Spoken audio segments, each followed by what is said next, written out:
The past is a great darkness and filled with echoes. Voices may reach us from it, but try as we may, we cannot always decipher them precisely in the clearer light of our own day. In the next few minutes, we'll explore the past through the lens of two authors, profoundly reflective of their time periods. Authors who used alter egos as a powerful literary device, displaying not only the psychological mindscape of their characters, but societal values of female agency.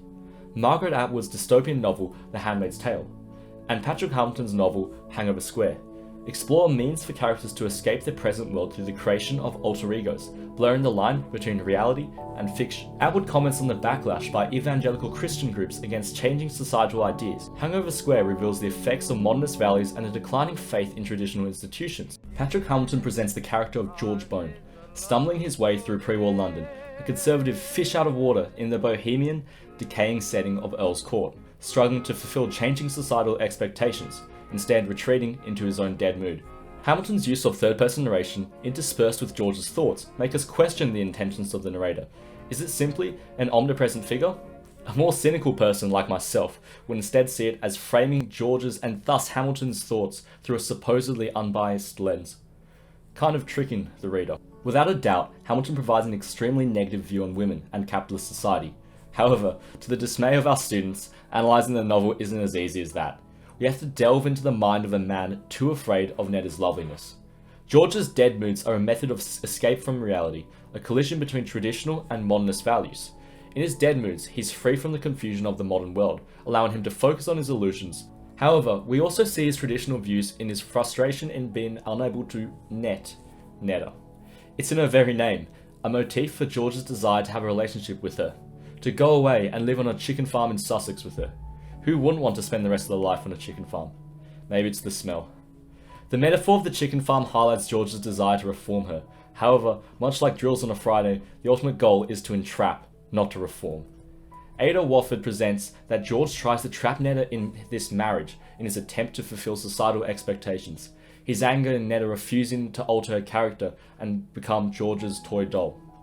But Netta, as the ultimate femme fatale, openly mocks him, saying, "So won't you shut up? I'm likely to be much more civil, as you put it, if you do," blaming George for their dysfunctional relationship.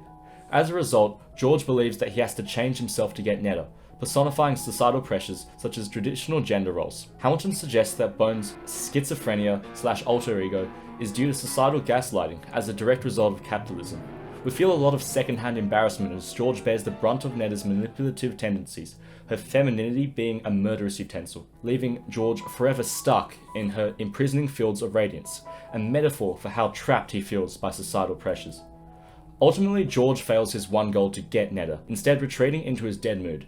In this alter ego, Hamilton gives up on presenting George as a nice guy, and instead reveals his repressed misogyny, culminating in his act of murder and eventual catharsis, therefore eliciting a reading that goes against the grain of typical dominant patriarchal readings of this context. In The Handmaid's Tale, Atwood explores how Offred, the main character and narrator, is a product of reactionary ideologies, creating a new identity in response to a rapidly changing world.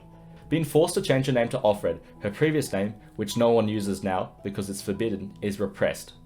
Her current name symbolizes the oppression faced in the patriarchal Gilead, implying ownership and removing her connection to the past, isolating her present and past identity. Atwood also reflects the rebellion of the second-wave feminist movement against reactionary evangelicals. Offred refuses to distance herself from the name, keeping the knowledge of this name like something hidden, some treasure I'll come back to dig up one day. This small act of rebellion is a form of escapism, as she holds on to her previous life to distract her from the horrors of her present identity. Through her flashbacks, she litters her narration with memories from her past, detaching herself from reality. This creates a story within a story within a story almost. Storyception. What Atwood does so well is create a platform through fictional worlds to comment on society. When comparing Offred's present and past self, there's a certain frustration, I feel. The human passivity. You have to ask, why didn't anyone stop all this? Surely someone would have stepped in. Offred tells us herself that I didn't go on any of the marches. Luke, being her husband before Gilead, said it would be futile, and I had to think about them, my family, him and her. Here Atwood pushes the reader to wonder what society would be like without the feminist movement. Offred's two personas remind us of the effects of passivity by presenting her Gileadian identity as the devolution of women into repressive domestic roles, acting as a call to action in the present. However, while Gillidian society restricts her personal freedom, Offred accepts that the past isn't some sort of egalitarian utopia. Before Gilead, she was still expected to fulfill traditional gender roles, marry and raise a family, reflecting the world Atwood grew up in. Presenting Offred's dual identities, Atwood satirizes the reactionary Christian movement, while also conveying a powerful message to the reader, that the world Offred lives in is much closer than we think. Offred's intricate, descriptive narration, through which we view the events of the novel, is not only a survival technique, but demonstrates the human drive to fight back.